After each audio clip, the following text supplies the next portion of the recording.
Bom dia, multiplicador! Hoje nós vamos multiplicar uma informação séria e uma informação para você compartilhar com as pessoas que você ama e um tema que é sobre relacionamentos ruins.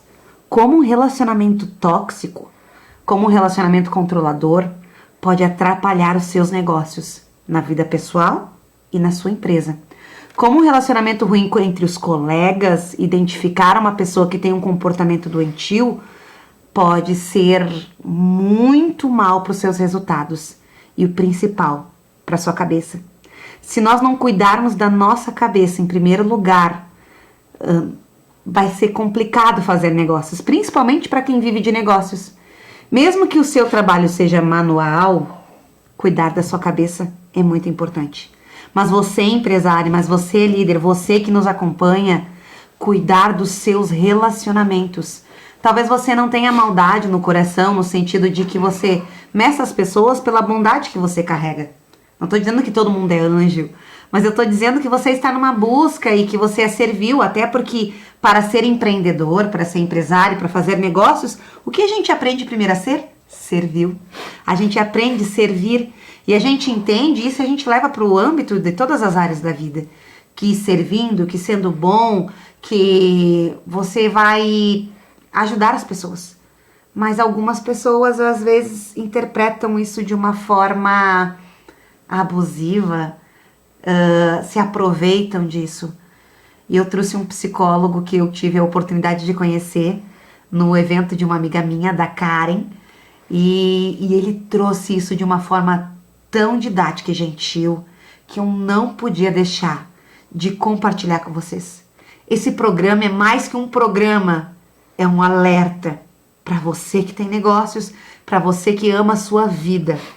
É um alerta para você identificar as situações. Alex, doutor Alex. Não precisa tanto assim, né? Se apresenta para os multiplicadores. Boa tarde, Miriane, pelo bom convite. Dia. Bom dia, né? Bom dia, boa tarde a todos. Bom dia, boa noite, conforme o horário que as pessoas vão assistir esse vídeo, né? Então, agradeço muito a oportunidade de a gente estar falando desse assunto, que é bem importante, né? Acho que o relacionamento tóxico, ele acaba afetando várias áreas da nossa vida, né? Então, eu sou Alexandro Marcondes da Silva, sou psicólogo há 7 anos, trabalho com terapia familiar. Sou formado pela UX, a Universidade de Caxias do Sul, a partir da teoria sistêmica. Me especializei em violência doméstica e hoje estou concluindo uma pós em mediação e conciliação de conflitos. E busquei essa área familiar porque eu trabalho com grupos de homens, né? Grupos reflexivos para homens, no combate à violência doméstica. E a gente entende que tudo se conversa, né? E por eu ser homem, eu acho que ajuda muito nesse trabalho reflexivo com os homens para desconstruir esse machismo, orientar nesse trabalho de ter um relacionamento mais saudável com as mulheres e trabalhar com as mulheres também, essa responsabilidade com elas, né, para elas identificar os relacionamentos abusivos, evitar e não repetir ciclos de violência que muitas vezes acontecem na nossa família. Porque eu penso que, a partir da teoria que eu estudo, começa na nossa casa. A gente não nasce preconceituoso, racista, homofóbico, a gente aprende com alguém. Isso a gente aprende na rua e em casa isso é reforçado. Não é trabalhado, né? Essas crianças para desconstruir esse comportamento abusivo que começa às vezes dentro da nossa família também, né? Infelizmente. E como é que a gente identifica um comportamento abusivo? Vamos começar nos relacionamentos pessoais. Começa, né, Miriam, quando o nosso parceiro, a nossa parceira começa a interferir muito nas nossas escolhas, nas nossas decisões, na nossa liberdade. Essa pessoa acaba se aproximando da gente e ela é muito prestativa, é muito servilista e vai tirando a minha autonomia. E acaba me afastando das pessoas também. Ela vai começando a criar uma falsa realidade, aonde só ela que é perfeita, só ela que me entende, e ela vai me isolando. E quando vê, a partir desse comportamento, que é a partir da violência psicológica, muitas vezes, acaba, no final, tendo a violência física, porque eu estou isolado. Eu me deixei levar. O ciúme, por exemplo, né? A gente tem o ciúme como, a gente escuta como tempero do amor. Não, o ciúme é controle. O ciúme não é gostar de alguém, o ciúme é controle. Porque eu quero aquela pessoa só para mim. E o relacionamento tóxico tem uma questão de ciúme, onde essa pessoa começa a me privar de todo mundo, ninguém presta, a minha família não presta, meus amigos, eles querem se aproveitar de mim, eles estão me enganando, e eu, por estar apaixonado, por gostar muito dessa pessoa, eu acabo acreditando. E eu vou me isolando, vou me afastando das pessoas, porque o meu companheiro, a minha companheira, me convenceu que só ele que presta, só ele que é importante. E eu vou me afastando da minha rede, e eu não tenho contato com outras pessoas para poder buscar uma ajuda. E a partir desse convencimento que só ele que é bom, começa a violência psicológica. Quando eu faço algo de errado, onde essa pessoa acaba me ofendendo, acaba dizendo que eu não tenho condições, e isso vai criando uma dependência afetiva, uma dependência emocional com essa pessoa, porque eu acabo acreditando só nela, porque só ela é minha referência. E às vezes, quando eu não faço aquilo que a pessoa quer, pode acontecer a violência física. Eu ser punida de alguma forma. Ser punida. Ser punido de alguma forma. Exato. Seja, eu já estou sendo punida emocionalmente, né? Tu não tem condições, tu não é capaz. Se tu se separar de mim, o que vai ser de ti? Se não fosse eu na tua vida. Exato, né? Então, e isso acaba afetando a autoestima da pessoa, a sua autoimagem, o seu poder de decisão. E ela está tão emocionalmente tão abalada, tão fragilizada, que ela acaba cedendo aquilo e ela acaba sendo, como disse antes, né, por muito tempo convencida que só ele é que é bom. Só Ninguém com mais. ele ela é boa. Exato. É só com ele que ela vai ser feliz, ou ele vai ser só feliz. com ele é bom. E aí acaba existe a prestatividade que todas nós gostamos e, né, Sim. é bom, né? Mas como tu trouxe aquela prestatividade que chega a ser de uma forma que você acredita que você não dá conta sem aquela pessoa. Exato. E ser prestativo eu acho muito importante, mas assim, ó, a gente tem que cuidar para a gente não tirar muito a poder de decisão de escolha do outro. Quando eu escolho pelo outro. Eu sei que é bom para ti. Eu entendo, não, eu sei que tu precisa, deixa que eu faço. E às vezes tu tem condições de fazer. Mas por eu achar que eu tenho que servir, eu tenho que fazer tudo para ti, só que depois eu te cobro um preço por isso. Eu te cobro porque eu faço tudo para ti, que tu não me reconhece. Eu te ajudo um monte, tu não me reconhece. Então, essa questão de ser muito prestativo pode ser uma questão de manipulação e de uma relação tóxica também. Aonde eu acabo envolvendo essa pessoa, mostrando para ela, né, que só eu que sei, só eu que sou bom, só eu que entendo ela. E eu vou tirando a autonomia, porque tu podia dirigir, não, mas deixa que eu dirijo para ti. De repente tu vai fazer uma comida, não, deixa que eu faço. E chega um momento que eu começo a te cobrar coisas quando tu não faz o que eu gostaria também. Eu faço tudo pra ti, eu te ajudo tanto, e tu não quer fazer isso pra mim? E daí começa a jogar na cara. E aí começa a jogar na cara e com assuntos relevantes, coisas do dia a dia pra te manipular nas decisões muito relevantes pra sua vida. E de uma certa forma a pessoa acaba acreditando. Isso inclusive também, Alex, nós vamos brindar hoje a informação. Obrigado. Muita informação. A informação para você ficar atento. E informação, né, Miriam, de forma correta, séria, né, com responsabilidade, né? Não qualquer tipo de informação. Né? Não é qualquer tipo de informação. Isso também, doutor Alex, que a gente falou no âmbito marido-mulher, amigo e amiga. Isso pode acontecer no âmbito dos negócios também, né? Existe aquele... Eu venho do universo imobiliário. Eu conheci muita gente legal, mas eu conheci algumas falas também de alguns gestores. Se eu ensinar o corretor a fazer tudo, ele não precisa de mim. Então eu sou extremamente prestativa com ele, para que ele precise de mim, para que ele não vá embora. E ele não fique bom, ele não fique... Eu ouvia esse tipo de... Eu já ouvi muito pouco, não, né? Eu conheço muito gestor bom aí que não quero... Mas vem para aquilo que você trouxe, daquela prestatividade para que o outro não cresça, para que o outro ele não saiba que ele pode viver sem eu como parceiro. Sim. É uma insegurança, né? Ou assim, ou a questão do controle, né? Do controle. A questão do relacionamento tóxico é o controle, né? Em diferentes locais, em diferentes áreas, né, Miriam? Porque se eu te ensinar tudo, tu pode ocupar o meu lugar. Só que isso é um pensamento atrasado, ao meu ver. Isso é um pensamento, assim, antiquado. Porque se eu tenho uma equipe forte, onde todo mundo sabe fazer tudo, a gente tem muito mais probabilidade de crescer. A gente tem mais cabeças pensando em resolver uma situação, problema, e focar na solução.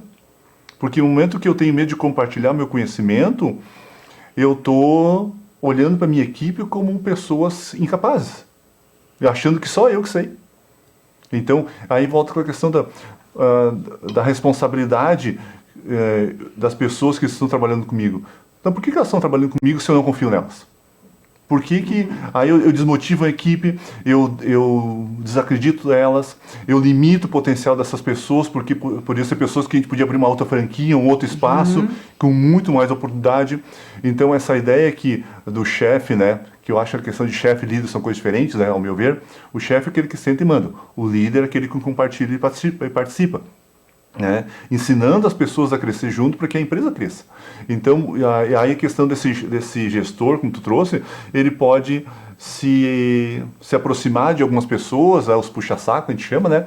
E quando vê, começa a criar um ambiente assim, tóxico, onde eu acabo criando uma situação de bullying, perseguições, sabe, onde a gente acaba falando, se tu me contar tal coisa, eu vou te promover. E aquela pessoa que tem muito mais condições de crescer, ela fica isolada porque ela não participa daquelas panelinhas que a gente chama, né? Então, esse ambiente profissional, ele pode ser muito abusivo porque existe essa lealdade entre algumas partes e não focada no resultado, e sim no ganho financeiro, no ganho pessoal. Sim, nas vantagens pessoais. Nas vantagens pessoais, isso, muito bem.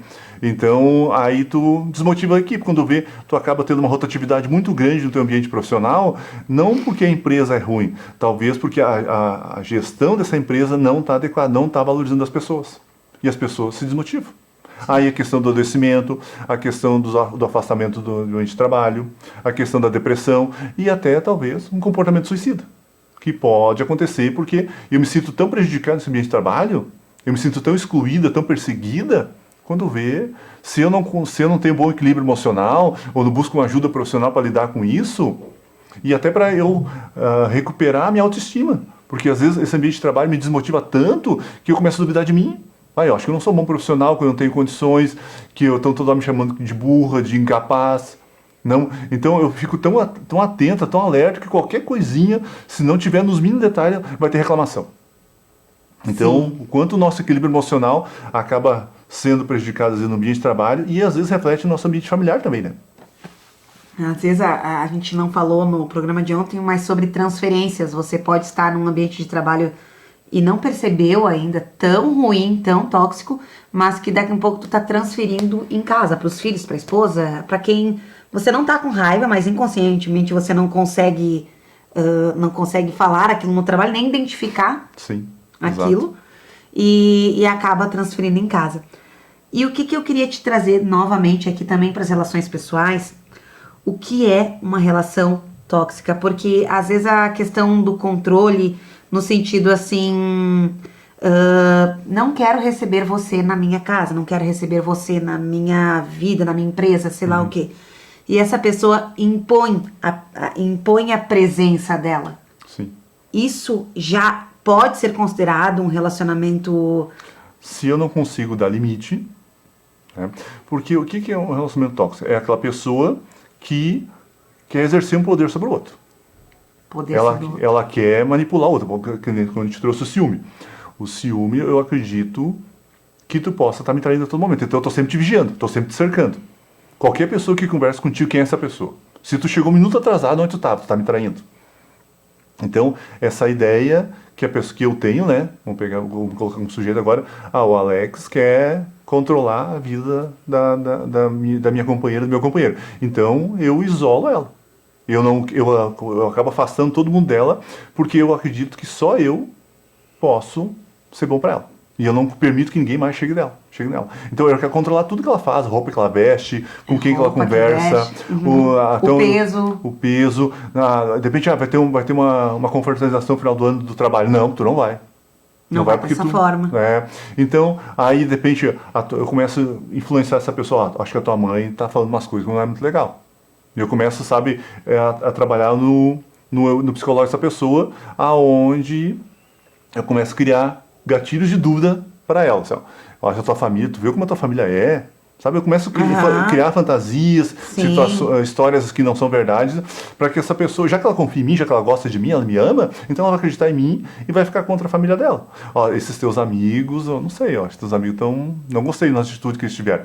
Então essa pessoa acaba se isolando, se afastando das outras pessoas porque ela acaba acreditando. E por que, como é que eu faço isso? Como é que eu convenço? Ó, eu me apresento no início como uma pessoa legal, gentil, eu agrado, eu sou carinhoso, prestativo, então sabe, eu agrado de muitas maneiras. Às vezes aquela pessoa já vem de um relacionamento com carências emocionais.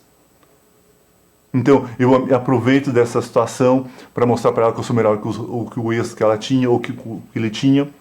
Eu acho que a gente tem que olhar um pouco isso na mediação, para não falar só dos homens. Porque a gente está num programa que é para homens. Então, assim, mas a gente tem que olhar assim que as mulheres também têm esse comportamento. Hoje, sim, o relacionamento tóxico não está atrelado ao homem ou à mulher. É questão de gênero. Então, a gente tem que ter esse cuidado para... só os homens são assim, não, as mulheres também são. Então, a gente tem que olhar... Até porque hoje o trabalho que a gente faz também... os grupos reflexivos para homens é mostrar que tanto homem como mulher pode ser abusivos. Nós tivemos uma cena que nós vimos aí, tá em alta, que é a cadeirada lá do Pablo Marçal. Mas o senhor não viu, né, essa cena. Sim. Mas ele provocou, eu não tenho nada a favor ao Datena, tá? Não tenho nada a favor ao Datena. Mas ele provocou ao ponto, ele via pra provocar a pessoa a sair fora do controle. Sim. Porque existem mulheres e homens também que fazem questão de provocar o outro. Não que se tu bate em alguém, a culpa é do outro. Sim. Ok? Sim. Mas existem pessoas que fazem questão de provocar o outro a perder o controle. Exato.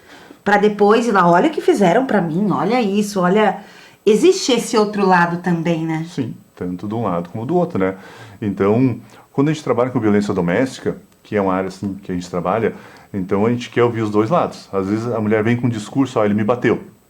E não que a gente está aqui para defender um ou acusar o outro, né? Não é nesse sentido. Mas eu estou num relacionamento há 10 anos, por exemplo. E lá no finalzinho eu faço uma denúncia e me separo dessa pessoa. Aí a gente vai chamar essa pessoa para uma entrevista, para entender como é que era o relacionamento, como é que as coisas aconteceram. E essa pessoa, o meu companheiro, minha companheira começou a ficar agressivo. Aí, mas como é que foi o namoro? Como é que era lá no início? Já aconteceu algumas coisas. E aí a pergunta, será que eles talvez sempre foi assim e tu não percebeu? E aos sinais. É os sinais, rasga a roupa, Exato.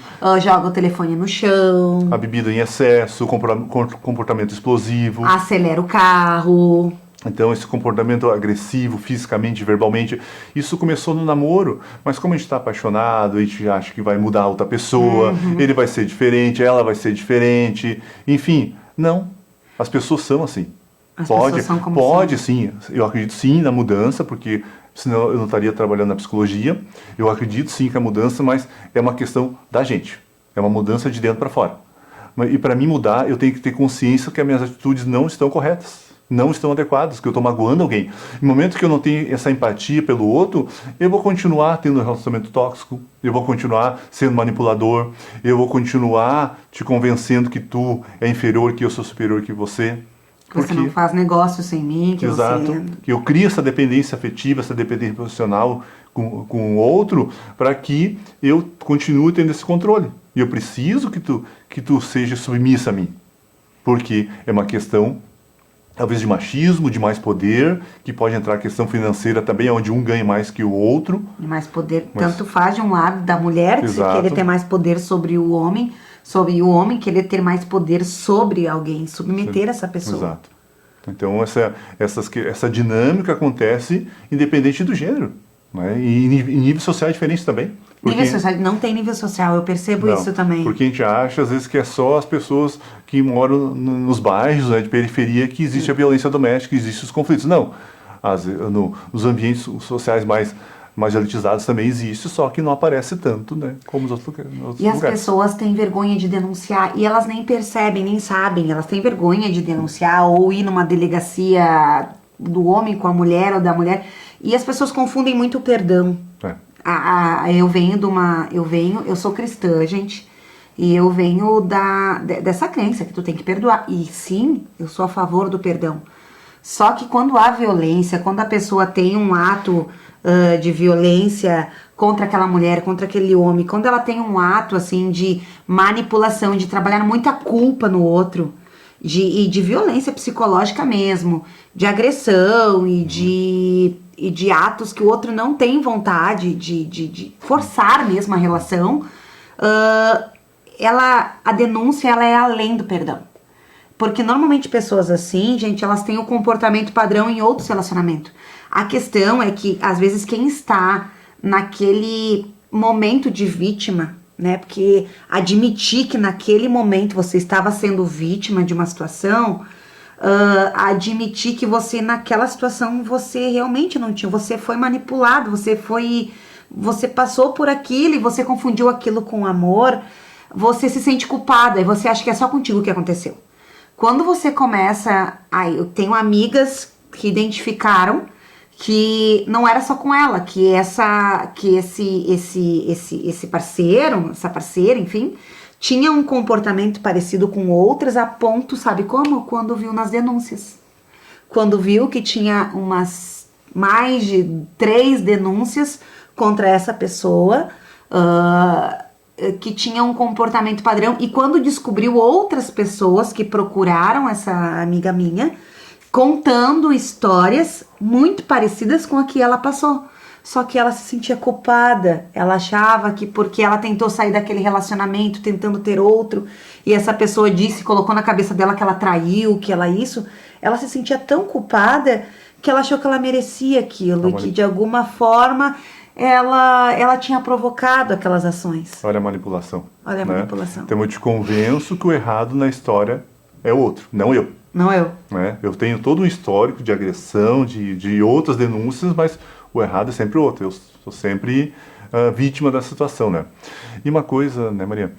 Infelizmente, recai muito sobre a mulher a culpa de tudo. Se dá errado, se os filhos não são bem educados, se o marido não está, né, bem ajeitado, se a casa não está limpa, se a vida familiar não está bem, é culpa da mulher.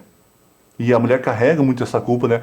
E infelizmente, junto com a questão hoje profissional, a mulher tem que ser dona de casa, profissional, boa mãe. Então a mulher vai acabando se somando responsabilidades e muitas vezes o homem continua sendo o papel dele de provedor da casa, achando que o lugar dele é só esse. E hoje a gente trabalha diferente, e tem que ter uma igualdade. Homens e mulheres estão no mesmo lugar. E para que isso aconteça, tem que haver essa comunicação. A mulher tem que transferir para o homem algumas coisas e o homem também compartilhar com as mulheres outra. Não é essa questão agora porque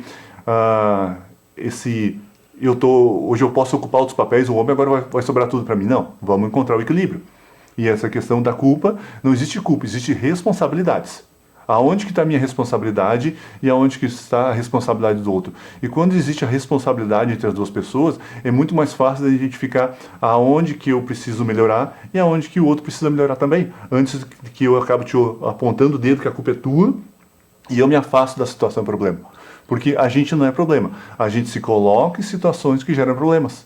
No momento que eu identifico que vamos pegar a empresa. No momento que eu identifico que está tendo uma discussão no trabalho por conta de um projeto que não está saindo. Talvez é o momento da gente parar um pouquinho e refletir um pouco e voltar no outro dia e repensar melhor a situação, como é que a gente vai resolver isso. Do que naquele momento de, nós temos que resolver, e quando vê, a gente está se ofendendo. E não é positivo isso. Está se agredindo verbalmente, ali, né? É aquela questão, eu não quero que você parta, então eu começo a fazer você se sentir culpada por querer partir. Exato. Ou culpado por querer partir.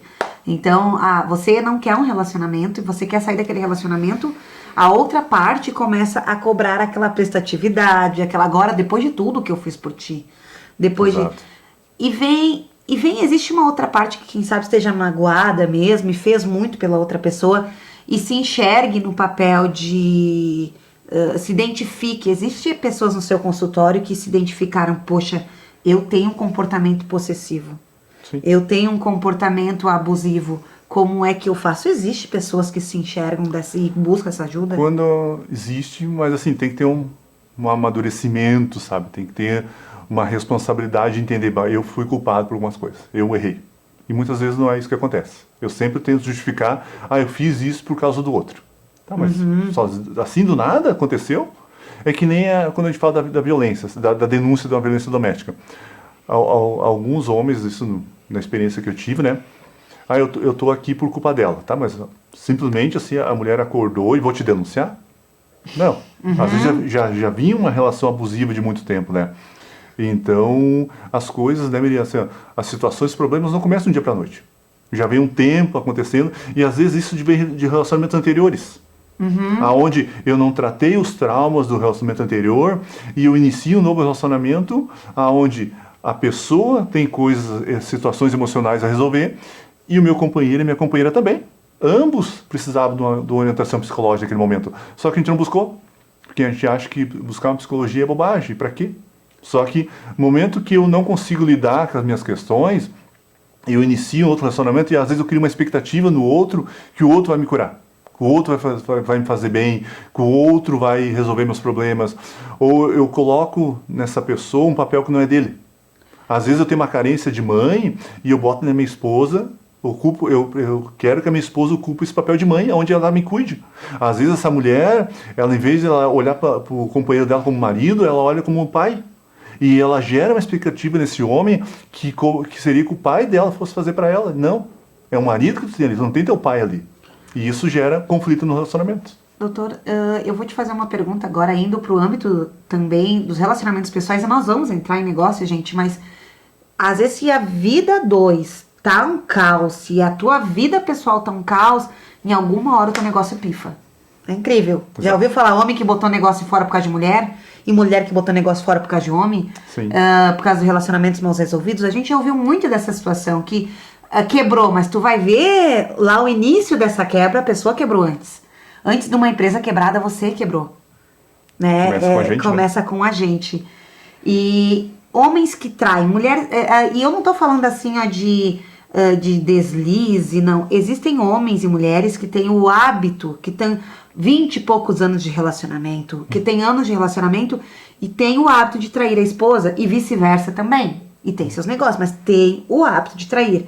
Aí vai para um outro relacionamento, aí tem o hábito. E pior, é um hábito que às vezes não tem critérios, é com a amiga, é dar em cima da amiga, é dar em cima de todas que ele pode dar, ou ela também, de todas, daquele ecossistema. Porque eu converso, gente, com muita gente. Bom, eu tenho um programa diário aqui, gente, antes de estar aqui, entrei em muitas casas, são 250 negócios imobiliários que eu entrei, participei, conversei com o vendedor, com o comprador, além de toda a questão de comunicação que eu tenho. Sim. E a gente eu ouço histórias assim que tu não consegue acreditar que uma pessoa que é aparentemente tão inteligente nos negócios não consiga se controlar com a amiga da mulher. Não consiga se controlar com um amigo do marido, não consiga ter ninguém ou do sexo oposto perto que precisa seduzir, que precisa disso. Isso tem uma explicação, porque aí a pessoa que entra após um relacionamento desse acha que com ela vai ser diferente. Sim. E o cara ou a mulher tem o mesmo padrão. Quando vê, a pessoa quebrou. No caminho lá, a pessoa quebrou toda, sim. Ou tá indo mal dos negócios, enfim, né? Tem uma explicação, doutor, para isso? Eu acho que assim, olhando assim para a parte do homem, assim, que é a parte que a gente trabalha mais, sabe, nessa questão. Não que as mulheres também não traiam nesse sentido, assim, mas foi sempre autorizado o homem ter amantes. Se for pegar historicamente, né, às vezes, vamos pegar assim, se a gente for conversar com as nossas avós, quando a avó ganhava o bebê, o marido não podia ficar sem sexo, ele tinha que buscar alguém. Às vezes, né, então, o homem às vezes vinha alguém para cuidar da mãe que ganhou o bebê, quando vê, o homem acaba tendo relação com aquela pessoa, porque eu sou homem, eu posso. O que eu vejo assim, ó, a mulher por muito tempo foi vista como um objeto para servir o homem, né? Então a mulher entregava a toalha, a mulher não tinha título de eleitor, a mulher ela não ocupava esse papel que ela ocupa hoje. Então foi a partir dos movimentos das mulheres, as mulheres começaram a ter mais voz e conseguir esse lugar de respeito que eles têm hoje. Então a traição para o homem sempre foi muito normal, é esperado como traição. E eles justificam isso, e às vezes tem uma mulher extremamente boa em casa. A questão, assim, uns anos atrás, né, que tinha aquela questão que o homem podia matar a mulher em nome da honra. Se a mulher traísse ele, existia esse argumento jurídico, né, que o homem podia, se o homem fosse traísse, ele podia matar a mulher em nome da honra, para defender a honra dele, e ele era inocentado. Então, para tu ver assim, como o homem, por muito tempo, teve muito poder. E, infelizmente, continua tendo. A vida do homem infelizmente, assim, é de privilégio. Porque se eu ficar na rua à noite, eu vou ser assaltado. Uma mulher, se ficar na rua à noite, ela corre o risco de ser abusada sexualmente. Então, ainda o mundo dos homens é um mundo de muitos privilégios. E eu falo isso não por defender um ou outro, mas porque eu trabalho com essa questão do masculino e eu trago isso para os homens. Cara, a gente não sofre certas coisas, preconceito. Se uma mulher acaba assediando a gente vai em cima. O homem vai em cima dessa mulher. Agora, se um homem acaba assediando uma mulher, ela foge dele, porque ela não quer aquilo. Então, o comportamento é diferente. E talvez hoje as mulheres estão traindo também por elas terem essa liberdade sexual que uns anos atrás não tinham. Onde a liberdade sexual da mulher era muito reprimida, seja por questões religiosas, e eu não estou falando mal das igrejas, né, nesse sentido, onde a mulher que ela tinha que ser pura para ter valor. Para ter valor, ela não podia ter tido relacionamento nenhum antes. Até aquela a gente conhece. Eu venho muito, dessa cultura, assim, que, meu Deus. Que a mulher tinha que casar virgem, se ela não casasse virgem, era uma vergonha para a família, né? Então, um filho antes do casamento também. Então, para tu ver como a vida que a mulher tinha era uma vida muito restrita. Em compensação, a vida do homem era muito, muito solta. Né? Os meninos eram apresentados a questão da sexualidade muito cedo, porque tu tinha que ser homem, tinha que mostrar que era homem. E até hoje você tem, né, esse discurso, seja homem, se comporte como homem não chora. Mas como é que é ser homem, né? Por que esse comportamento? E quanto isso faz mal, quanto isso perturba o emocional dos homens. A saúde mental masculina, ela é um tema que se está discutindo muito hoje, porque a gente percebe assim, como os homens fazem mal para si mesmo. Como os homens fazem mal para si mesmos dessa forma. Esse ideal de masculinidade, que o homem não chora, que o homem tem que ser forte, que não pode demonstrar sentimentos. E às vezes isso é reforçado pelas mulheres também. Que ele tem que ter todas as mulheres daquela volta. Porque eu vejo tanta ignorância nessa área que às vezes eles se colocam em perigos. Sim, o homem se coloca em risco em todo momento. Em risco em todo momento. No momento assim que eu tenho um comportamento agressivo contra o homem, para provar que eu sou homem. Né? No momento que eu pego o carro e saio em alta velocidade para mostrar que eu sou homem. Então, e às vezes quando de repente eu como homem, eu vou conversar contigo e choro, às vezes tu pela tua educação que tu teve, olha, tu tá chorando? Isso é coisa de homem? Então, para tu ver, assim, às vezes as mulheres também têm um comportamento machista por elas ter sido educado nesse ambiente machista também. Aonde, se a gente vai conversar com as nossas avós e com as nossas famílias, era muito mais valorizado os meninos, porque os meninos tinham que trabalhar na roça. Porque tinha que ter a força braçal, né? Até a questão da herança também. Da herança, ela né? ia para os homens. Exato. Quando nasciam as meninas, assim, às vezes era visto como algo muito bom. Infelizmente, né? Então, para tu ver, assim, ó, essa mudança toda que foi acontecendo socialmente, historicamente, e hoje nós temos uma liberdade para ambos os lados. Mas ainda continua uma rotulação, se a mulher se envolve com muitos homens, ela é vista como, né? E o homem se envolve com muitas mulheres, ele é o garanhão. Ele é o garanhão. Né? E até tem uma psicóloga, Valesca, eu não vou lembrar o sobrenome dela, que ela traz a expressão da mulher na prateleira como objeto de consumo. Né? Tem uns vídeos dela que traz essas questões. E ainda assim se vê muito a mulher nesse lugar de objeto, e se a mulher tiver uma vida sexual muito ativa, ela pode ser vista como uma galinha. E o homem como um galo, porque continua existindo, e até isso das próprias mulheres também. Daí eu falo isso no sentido assim, quando a mulher está com depressão pós-parto, onde assim, existe uma disfunção hormonal, existe uma série de problemas que a gente sabe que é reais, e é só as mulheres que passam por isso. E é muito triste eu ouvir de outra mulher que a depressão dela, ela vai lavar uma louça que passa, vai lavar uma roupa que passa essa depressão. Então eu fico muito triste em ouvir uma mulher falando isso para outra mulher. Se é só vocês que passam por essas questões. Se é homem que fala, até entende, porque ele é machista. Agora uma mulher, isso é decepcionante, sabe? Porque aonde que está essa parceria, essa cumplicidade feminina nessas questões? Que existe, sim, de algumas mulheres, sim, mas ainda existe um preconceito muito grande entre as próprias mulheres. Com elas mesmas. Elas mesmas.